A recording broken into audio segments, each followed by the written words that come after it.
So my character's the authority challenger. She's very jaded, very raw, but very, very emotional, intense. And her sort of niche as a witch is she's a healer or a fixer. And her name is? Rael Collar. I play Rael Collar. No, yeah. And I'm playing Sola Ramshorn, who is also sort of, we got that in common, to be an authority questioner, so to say, and on different levels. Yeah, I think that's what bonds us. Yeah. I mean, all the decisions we make have been affecting everybody outwards. You're having the ripple effect. So all of the danger that I've been chasing, because I know that it's something that's not good for me, but it's the one thing I get to myself, it's impacting everybody in really unfortunate ways. Yes, and my character's got a very hard time of opening up, and just to see how Rael struggles with trying to get her to do that is also... Yeah, it causes friction in the Yes. relationship. There's a lot of hurdles that we go through. So we learned how to do... rope dart? Yeah, it's an ancient Chinese martial art that was used for poor farmers because they couldn't afford guns or whatever it be. So they would attach daggers to the end of a rope. And so we kind of took our own adaptation on that and incorporated that into Motherland. Yeah, and it's... And I mean, my character, Scylla, she's, her part of the military is necro, so she works with the dead. A lot out in the woods, kind of, it's about the circle of life and death.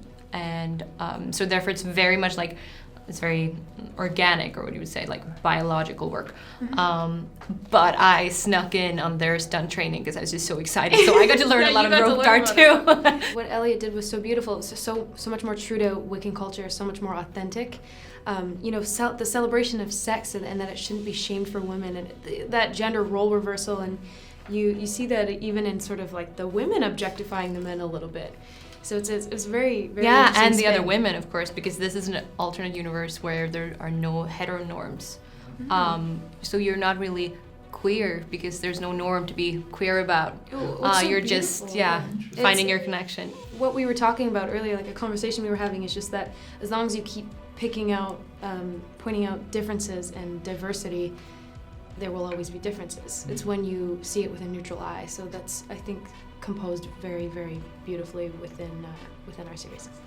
All of their decisions are impacting people. So everything that I make out of, like, you know, being desperate or reckless or just desperately trying to love you, it's impacting my group, my unit, and it's more about my individual success and more about the relationship than it should be more so about team strategy. And I'm not using my resources to help cope with pain. I start turning it inward. So it's touching base on like mental health and grief and stuff that, you know, use your resources. Much. Yeah, and also my character's kind of shut off the world from impacting her. She's got her mission. She's an idealist and she's just fighting for what some would say the end. But when there is a truthful and authentic and very deep connection, then all of a sudden she's questioning and starting to have other priorities. And as a passionate person, she's now falling passionately in love, maybe. And that may have a big impact on the world. You see several characters, though, throughout the development of the story start to question their own motives and become very conflicted. And you start to see more and more mistrust. Like as the characters find out more about each other, they question who they're trusting and who really is the bad or the good guy.